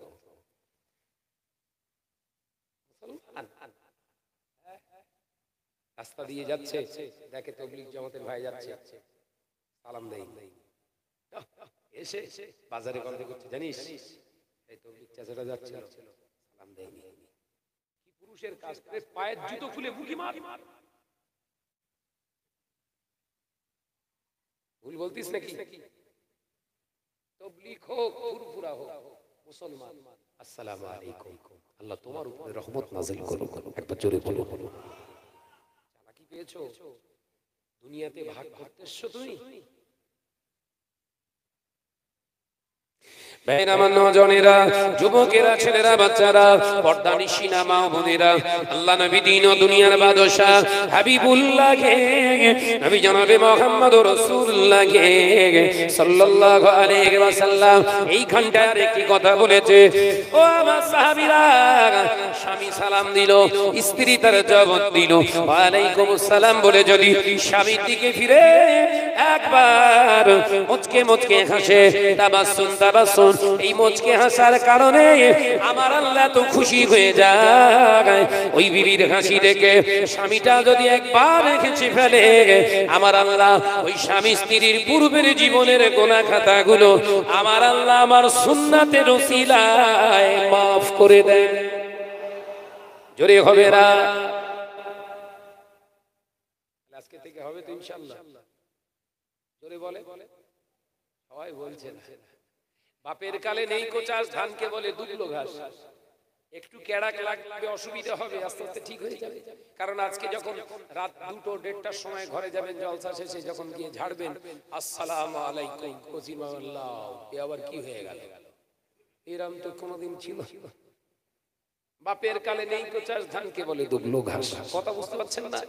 অসুবিধা হবে বলবেন শাহনাজ ভাই এসেছিল। শাহনাজ নয়, আমার নাম কি? শাহনাজ হচ্ছে মহিলাদের নাম। ভাইরা এক্সপ্লেইনটা ভুল করেছেন। শাহনাজ হচ্ছে মহিলাদের নাম, আমার নাম হচ্ছে শাহনওয়াজ। শাহনাজ আর শাহনওয়াজ এক হলো? শাহনওয়াজ হচ্ছে পুংলিঙ্গ আর শাহনাজ হচ্ছে স্ত্রীলিঙ্গ। ভাইরা হয়তো সেইভাবে করতে পারেনি, ওগুলো মিস্টেক। কথা বুঝতে পারছেন না? ভাইরা আমার নজনেরা, যুবকেরা, ছেলেরা, বাচ্চারা, পর্দানিশিনা মা ও বোনেরা, আল্লাহ নবী কলেজার টুকরি খাতুনে জান্নাত হযরত ফাতেমাকে বললেন, ও মা ফাতেমা, ঘরের দরজা খোলো। ঘরের দরজা খুলে দিলেন। নবী আমার আম্মা জান ফাতেমাকে বললেন, না, তুমি কি আলীর সঙ্গে ঘর বাসাতে পছন্দ করো না? তুমি কি তোমার মত দাওনি মা? তুমি কি রাজি নাই মা? আম্মা জান ফাতেমা রাদিয়াল্লাহু তাআলা বললেন, না আব্বা জান, আমি সেরকম সেজন্য কাঁদিনি। রোনাজালি কেন করো? তোমার মা খাদিজার কথা কি মনে পড়ে গেল? কারণ তুমি ছোট্ট বয়স, তোমার যখন ছোট্ট বয়স, তোমার মা খাদিজা তোমাকে ফেলে রেখে দুনিয়া ছেড়ে চলে গিয়েছে আল্লাহর ডাকে। ও আমার ফাতেমা, তোমার মা খাদিজার কি কথা মনে পড়ে গেল? আল্লাহ নবী পাক কলেজার টুকরি খাতুনে জান্নাত হযরত ফাতেমা টুকরে কাঁদে, ইয়া রাসূলুল্লাহ, হাবিবাল্লাহ, আব্বা জান, আমি আমার মা খাদিজার কথা মনে করি না। কেন কান্দিস মা? ইয়া রাসূলুল্লাহ, হাবিবাল্লাহ, মনে কষ্ট পাবেন না। আমি শুনেছি মহিলারা নাকি বিবাহের রাতে স্বামীর সামনে যখন উপস্থিত হয় নতুন পোশাক পরে উপস্থিত হয়।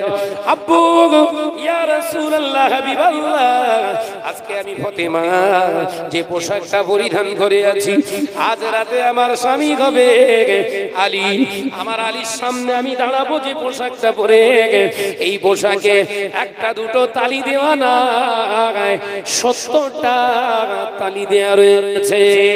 এই লজ্জা আমি ফাতেমা দরজা বন্ধ করে কাঁদি।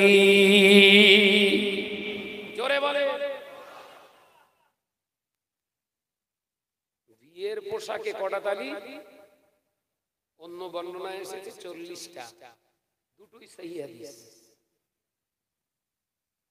বিয়ের পোশাকে যদি 70টা তালি দেয়া থাকে, ওই একটা তালি নয়, যদি ওই বিয়ের পোশাকে যদি, বাবা, বিয়ের পোশাকে যদি 2500 টাকা দামের কম দামি একটা বেনারসি আসে,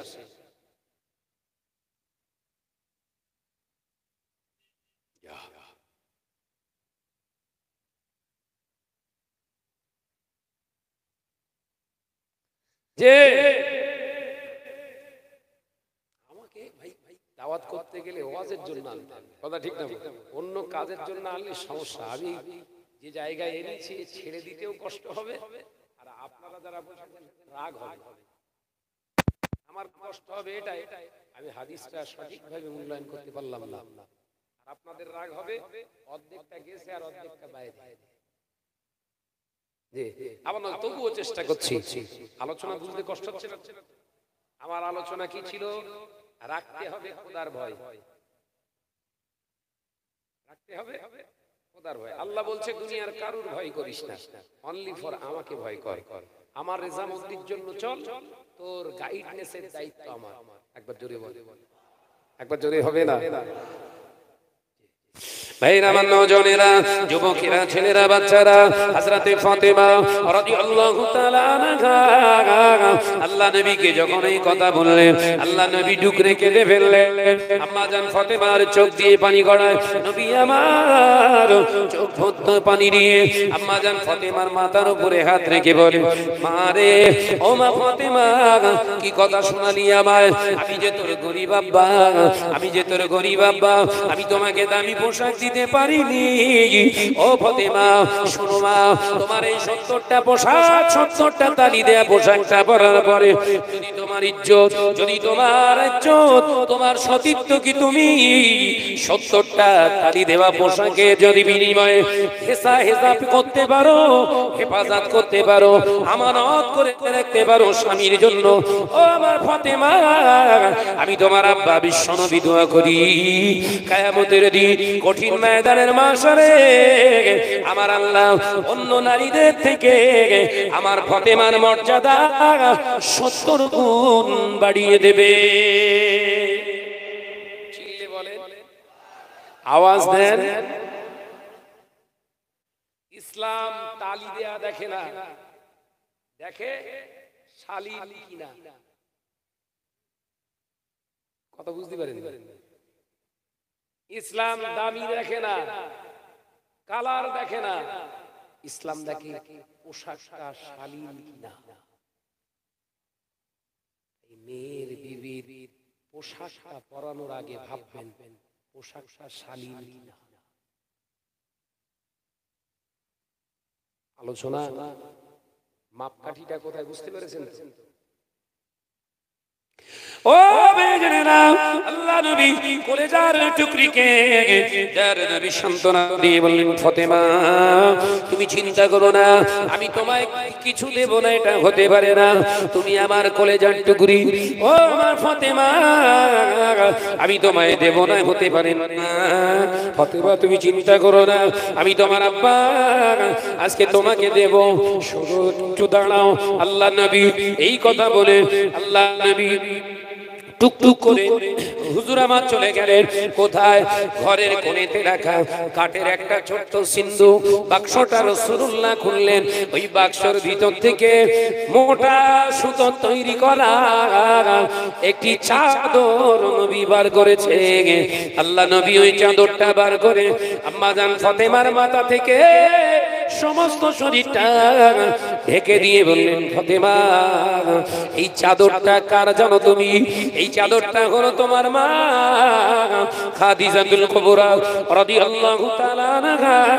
তোমার আম্মা জান খাদিজা গভীর রাতেতে তোমার আব্বার জন্য অর্থাৎ আমার জন্য ওই জাবালে নূর গারে হেরাতে আমার জন্য খাবার বহন করে নিয়ে যেত।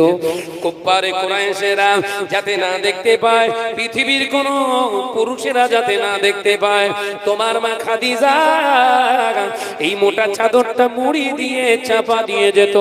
ও আমার ফাতেমা, আজকে আমি তোমার মায়ের এই চাদরটা তোমাকে উপহার দিলাম।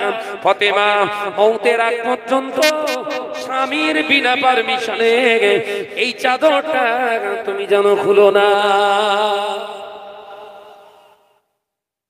10,000 টাকা দামের শাড়ি জুটলো, 1,000 টাকা দামের জুতো জুটলো, লক্ষ লক্ষ টাকার গহনা জুটলো, তোর সব জুটলো, 600 টাকার একটা কালো বোরখা ঢিলা জুটলো না। ও মুসলমানের বাচ্চারা, আজকে যদি দাবি করো আমি হজ করে এসেছি, জান্নাত আমার জন্য ওয়াজিব হয়ে গেছে, না মুসলমান, ওটা তোমার ধারণা। তোমার হজ আল্লাহর দরবারে কবুল হয়েছে কোথায়? ওই সার্টিফিকেটটা একবার আমায় দেখাও। বুঝে গেল? কিছু কিছু হাজি এলাকায় হজ করে আসলে ওদের গায়ে মশাবসি পড়ে যায়, এত গরম। কথা বলছেন না কেন? আমরা জানি এখান থেকে গরম হয়ে গেলে ওখানে ঠান্ডা হয়ে যায়। ওখান থেকে ফিরে আসার পরে সেই হাজি সাহেবের মন মানসিকতা চিন্তা সব আউট হয়ে যায়। আগের হাজি আর আগের মানুষটা মানুষ না, কিন্তু এখন সব রিঅ্যাকশন হচ্ছে, যাচ্ছে শান্ত মেজাজে, ওখান থেকে ফিরে এসে তার গায়ে মাছি বসার মতো নিয়ে এত গরম। জিজ্ঞাসা করা লাগে না আপনি হজ করেছেন, জিজ্ঞাসা করেন দোয়া করুন পুলিশে হজ করেছে, তো জিজ্ঞাসা করলাম হেরা সব বলেছে, মানে ভেতরে ফুটতে মার খাবে। কথা বুঝাচ্ছেন না? মার খাবে। আমার নজনের যুবকেরা কেন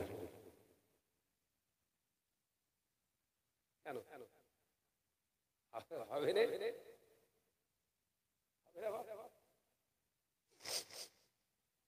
যে বিশ্বনবী জানিয়ে দিলেন, বাবা সাহাবীরা, আমি রাসূলুল্লাহ বলছি, আমার মক্কাতুল মুআজ্জামা মদিনাতুল মুনাওয়ারায় যে আসে, তার জীবনের সমস্ত গুনাহগুলো আমার আল্লাহ তাআলা এই জমিনের উপরে ঝরিয়ে ফেলে দেয়। জোরে হবে না? কিন্তু শর্ত, হালাল অর্থ নিয়ে আসতে হবে এবং হালাল নিয়তে আসতে হবে। শর্ত কি বলেছে? হালাল অর্থ আর হালাল নিয়ত। এর ব্যাখ্যা এর মানুষ এখন খুব কম। ভাইরা, আমার নজনেরা, যুবকেরা, ছেলেরা, বাচ্চারা, পর্দানিশী মা ও বোনেরা, আল্লাহ নবী পাক জবানে জানিয়ে দিলেন, ও আমার সাহাবীরা, আমি রাসূলুল্লাহ জানিয়ে দিয়ে গেলাম, আমার ফাতেমা এমন একজন মা, আমার ফাতেমা দেখতে কেমন, আমার ফাতেমার চেহারা কেমন, আমার ফাতেমার হাইট, উচ্চতা কত, পৃথিবীর কোন বেগানা পুরুষ নারীরা বলতে পারত না। জোরে হলো না? মেয়ে ছোট থেকে বড় হলো, বিবাহ হলো, তার উচ্চতা কতটা হাইট কেউ জানে না। একবার জোরে হবে না? রাসূলুল্লাহ জামাতা হযরতে জুন্নুরাইন, হযরতে উসমান গনি রাদিয়াল্লাহু তাআলা আনহুকে সাহাবায়ে কেরামেরা প্রশ্ন করলেন, ও ভাই উসমান, আমিরুল মুমিনিন, খলিফাতুল মুসলিমিন, আমাদের মা ফাতেমা সম্পর্কে একটু বর্ণনা দেন, কারণ আপনি ফাতেমা রাদিয়াল্লাহু তাআলা আনহার আম্মা জানেন, আপনি তো বোনাই ছিলেন, দুলাভাই ছিলেন। আল্লাহ নবী সাহাবী হযরতে উসমান গনি রাদিয়াল্লাহু তাআলা আনহু টুকরে টুকরে কেঁদে ফেললেন। ও নবী পাকের সাহাবীরা, আমি আল্লাহর কসম খেয়ে বলছি, আমার বোন ফাতেমা আমার শালী ছিল, এটা আমি জানতাম।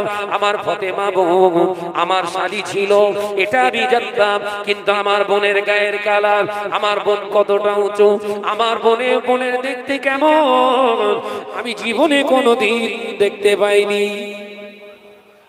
জোরে বলে, চিল্লে বলে।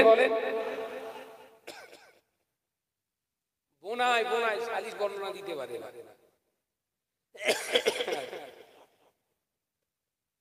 এখনকার বোনাইগুলো বইয়ের থেকে শালীর বর্ণনা দেয় বেশি। ভুল বলতিস বোধহয়। না, এরা ইসলামপুরের কথা বলি, এরা সব ঠিক আছে। হ্যাঁ, আজকে জলসায় দাওয়াত করেছে মেয়ে জামাই এসছে, সেই দুবেলা 6 কেজি গরুর গোশ পাকাচ্ছে ওর শাশুড়ি, আর বউকে নিয়ে এসেছে জামাই। মেয়ে জামাই এসে হাজির। বড় মেয়েটা রান্নাঘরে মায়ের হাতে টুকটাক কাজ করে দিচ্ছে, আর বোনাই ঘরে বসে রয়েছে। তখন মা মধুর সুরে দেখতেছে, তোর ওই দুলা ভাইকে তুই যা, বাজারের দিকে যা। আর মায়ের যা কথা বুঝতে পারেনি। না, আপনাদের কি বলি, অন্য জায়গার কথা বলতে আপনার এদিকে নিয়ে তো এইসব তোর ওই দুলা ভাইকে লে যা, মন খারাপ করে বসে রয়েছে। মায়ের যা, মা এরম পারে? রাসূল বলছে, একজন শালী বোনায়ের সামনে প্রেজেন্ট দেওয়া আর 10টা আজরাইলকে হাজির করা সমান। কথাটা বুঝতে পারলেন? একজন শালীর সামনে বোনাই, বোনায়ের সামনে শালী, দেওরের সামনে ভাবি, ভাবির সামনে দেওর, উপস্থিত হওয়া আর 10টা আজরাইল মালিকাল মউত আসলে যে ডেঞ্জার সিচুয়েশন, রাসূল বললে তার থেকে খতরনাক। খবরদার, যুবতী মেয়েটাকে তোমার জামাইয়ের সামনে পাঠিও না। এই গত সপ্তাহে একটা পেপারে রিপোর্ট দেখছিলাম, শাওড়িকে নিয়ে জামাই পালিয়ে। ভুল বলতেছি? কি হলো? নবী বলেছিলেন শালীকে নিয়ে যাবেন না সামনে, শাশুড়িকেও ছাড়েন। তাহলে এর সময়েও মাসআলা ফতোয়াটা কঠিন হওয়ার দরকার। যদি শরীর স্বাস্থ্য দেখতে শুনতে ভালো হয়, শাশুড়ি জামাইয়ের সামনে আসাটাও নিষেধ। ছাড়বে না। কথা বুঝতে পারছেন না নাকি? খবর পড়ে আমার মাথা ঘুরছে, কি শাশুড়ি কেলে পালিয়ে, মেয়ে এবার কেস করতে এসে থানায়। এমনি সব দেয়ালে লিখতে খেলা হবে, এরপরে যে আরো কি খেলা হবে।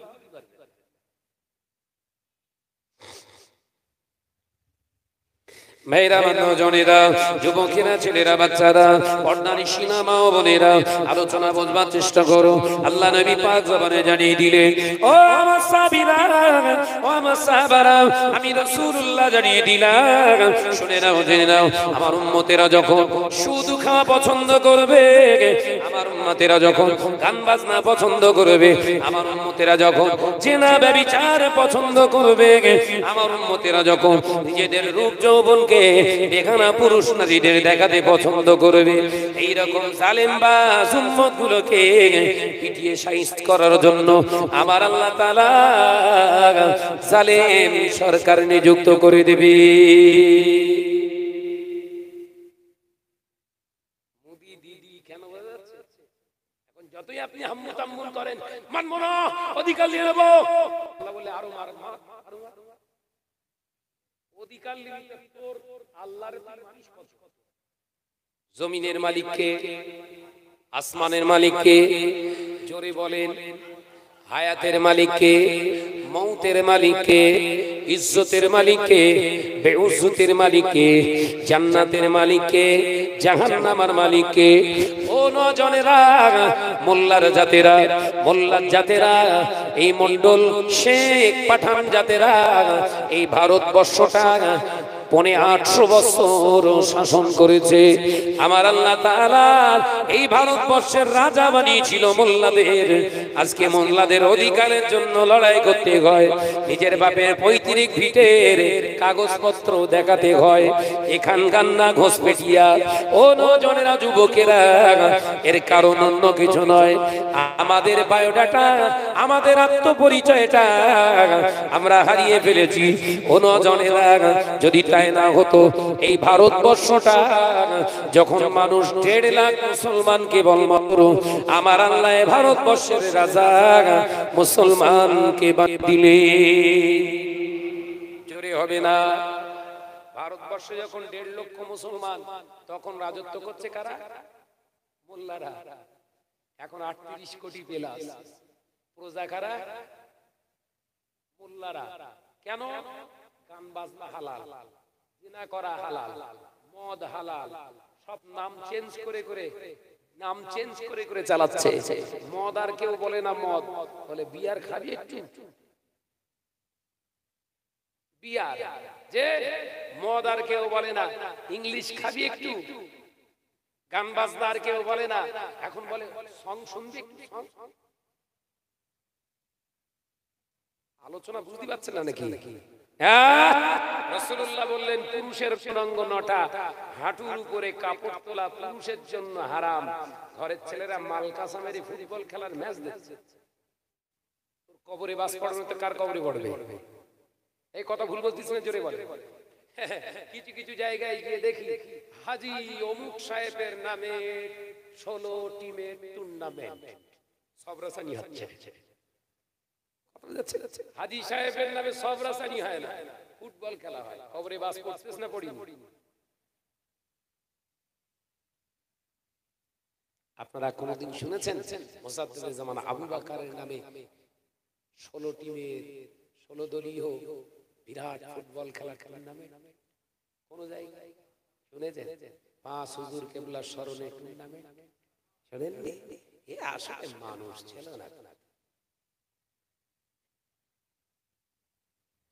ও নওজোয়ান যুবকেরা, সোনার মানিকেরা, কান খুলে শুনে কি আল্লাহর ওলিরা যারা হয়, আল্লাহর ওলিরা হলো মৃত নয়, তারা জিন্দা। ও নওজোয়ানেরা, যুবকেরা, ছেলেরা, বাচ্চারা, পর্দানিশিনা মা ও বোনেরা, শুনে রেখে দেন, জেনে রেখে দেন।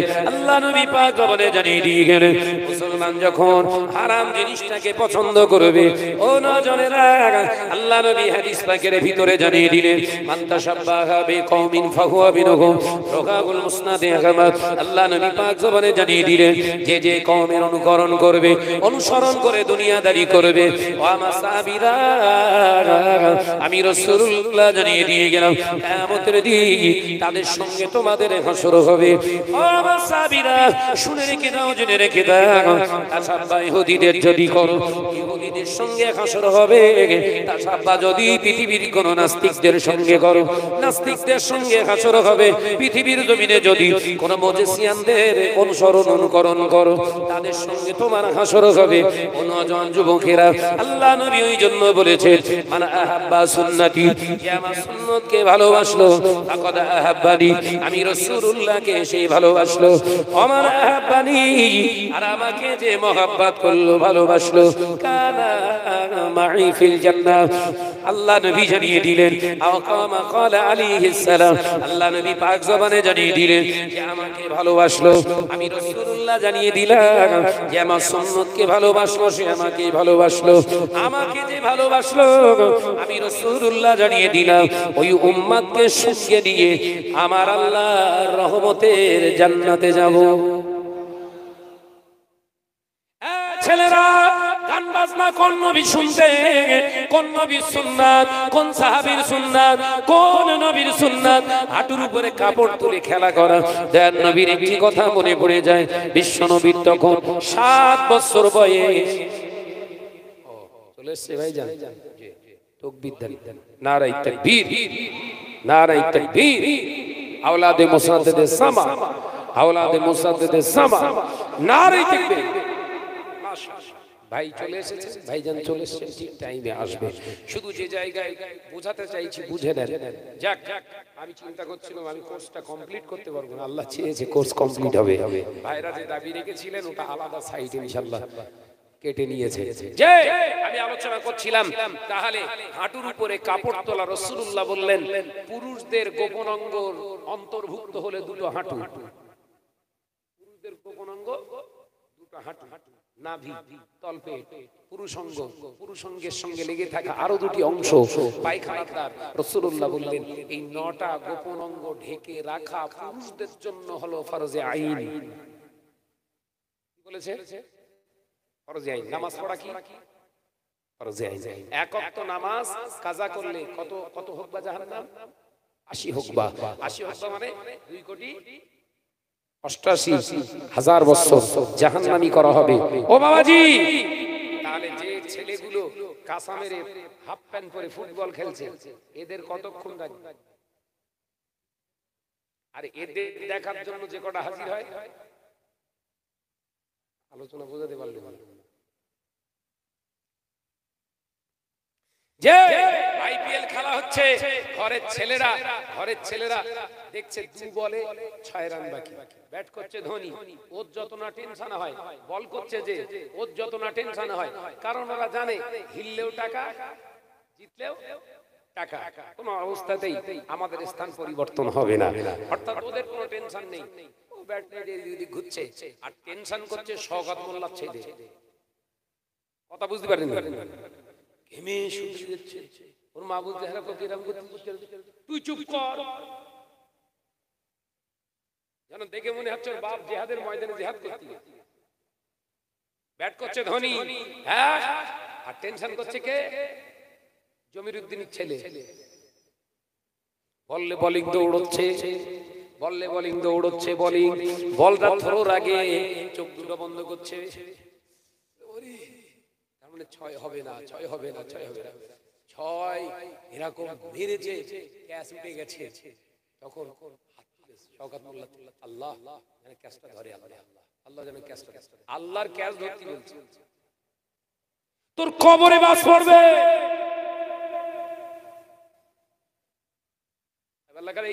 ইসলামপুর এলাকায় এসব বুঝলি? ও নওজোয়ান যুবকেরা, ছেলেরা, বাচ্চারা, বশির আল্লামা ইহিব আল্লামা রুহুল আমিন রাহমাতুল্লাহ আলাইহি হুজুর আমার ফতোয়া দিয়ে গিয়েছে, তিনটি খেলা শরীয়তে বৈধ, 3টি খেলা হচ্ছে সুন্নাত। আল্লাহ নবী জানিয়ে দিলেন, বাবা সাহাবীরা, প্রথম নম্বর খেলা হলো গভীর রাতে উঠে যাও, স্ত্রীকে ডাকো, গো আমার বিবি চলো একটু আমরা দৌড়ানো প্রতিযোগিতা করি। আর হবে যদি এখানে বলতো শালি তাহলে সুবহানাল্লাহ।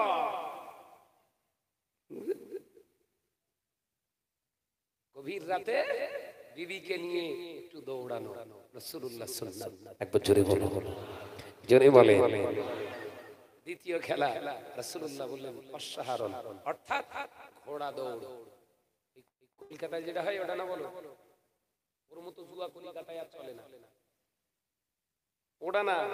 রাসূলুল্লাহ বললেন দুটো ঘোড়া লাও, দুই ভাই দৌড়াও। যে রাসূল পাক সাল্লাল্লাহু আলাইহি ওয়াসাল্লাম বললেন এটা আমার সুন্নাত। আর দ্বিতীয় নম্বর সুন্নাত হলো আমি রাসূলুল্লাহ বলছি তোমরা অশ্বারোহণ, তলোয়ার চালানো, সড়কি চালানো, তীর চালানো প্র্যাকটিস করো। কেন?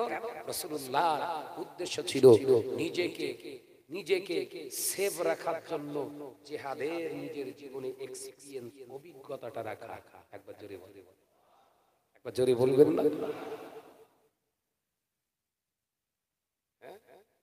হুজুর সব লাগে মাল পকেটে আছে,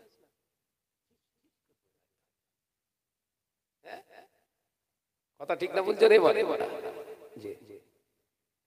ও নজয় যুবকেরা, ছেলেরা, বাচ্চারা কান খুলে শুনে গিয়ে আল্লাহ মারুহুল আমিন রাহমাতুল্লাহ আলাইহি হুজুর আমার পাক জবানে জানিয়ে দিলেন, ফতোয়া দিয়ে গেলেন, মুসলমান হারাম খেলা দেখে যদি মনে মনে তৃপ্তি পায়, হারাম জিনিস দেখে যদি মনে মনে তৃপ্তি পায়, আনন্দিত হয়, ওই মুসলমানটার মুসলমান থাকে না, ওই মুসলমানটা সাথে সাথে বেঈমান হয়ে যায়।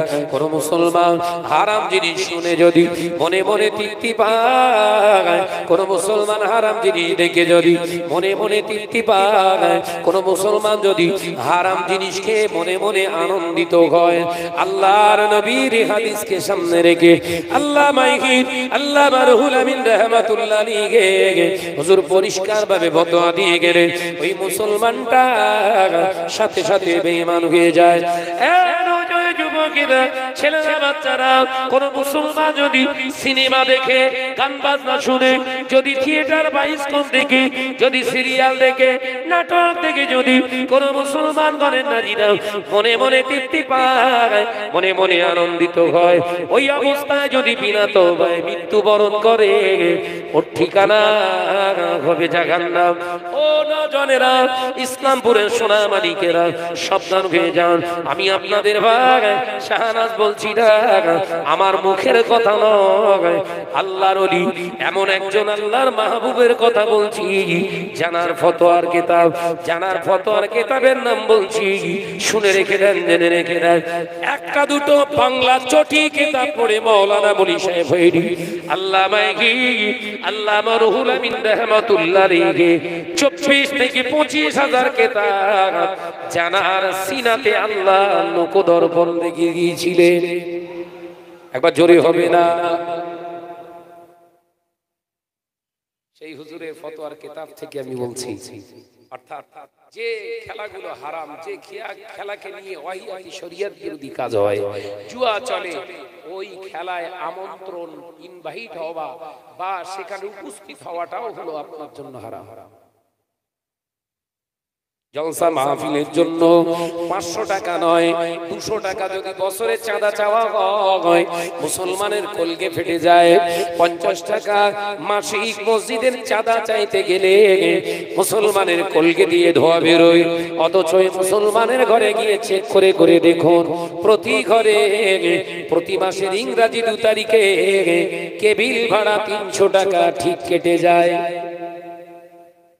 আপনাদের এখানে পারবেন না?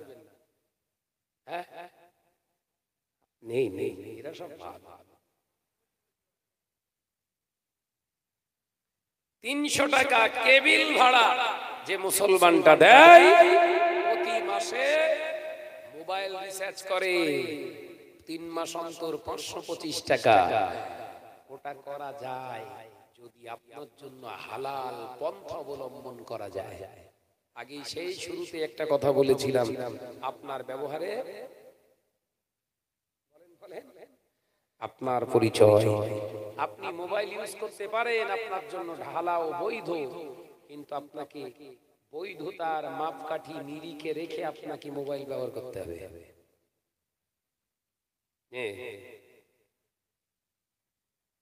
মোবাইল ব্যবহার করবেন, করার মতো করুন। মোবাইল ইউজ করে যেন গুনাহ না হয়, মোবাইল ব্যবহার করতে গিয়ে যেন গুনার চাপ না বাড়ে, তাহলে আপনার জন্য কিন্তু মোবাইল ব্যবহার করা হারাম। যে মোবাইলটা হারাম নয়, ও তো একটা ইকোনমিক জিনিস, একটা ইলেকট্রনিক গুডস। কথা ঠিক না বুঝছো রে? বলে ওর দোষ কেন? ওর তো কোনো দোষ নেই, আপনি কোন দিকে চালাচ্ছেন সেইটা হচ্ছে দোষ। আল্লাহ আমাদের সকলকে এই সমস্ত খারাপিয়াত থেকে আল্লাহ হেফাজত করুন, আমিন। আরো জোরে বলি আল্লাহুম্মা আমিন। বাউরা একটু এগিয়ে আসেন, সামনের দিকে সব খালি। দরুদ শরীফ আল্লাহুম্মা।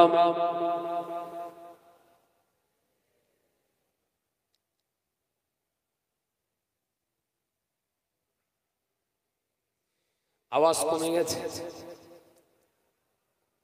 প্যান্ডেলের বাইরে কিন্তু চটবিস হচ্ছে আর আওয়াজ কমে যাচ্ছে, মনে হচ্ছে 3-4 জন বসে দিয়েছে। একসঙ্গে প্রাণ খুলে আওয়াজ আল্লাহুম্মা সাল্লি আলা।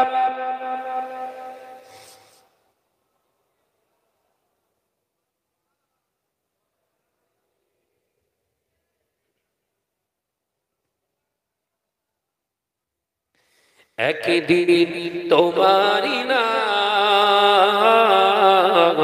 মসজিদে হবে না, হবে না? হবে না? হবে না? হবে না? মসজিদের সঙ্গে সম্পর্ক রাখতে হবে না? হবে না? একদিন তোমারি নাম মসজিদে হবে না, তৈরি থেকো, তৈরি রেখো কবরের মাল সামান। যদি হবে ছিললে হবে, একদিন তোমারি নাম মসজিদে হবে না। আল্লাহুম্মা সাল্লি আলা। মাশাআল্লাহ, মাশাআল্লাহ, আওয়াজ দিয়ে পড়ি ওয়া আলা আলি।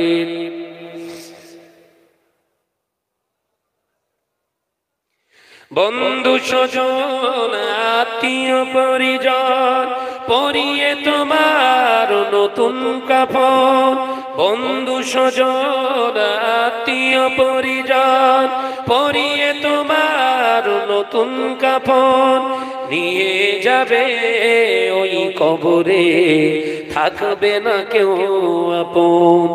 একদিন তোমারি নাম মসজিদে হবে না, একদিন তোমারি নাম মসজিদে হবে না।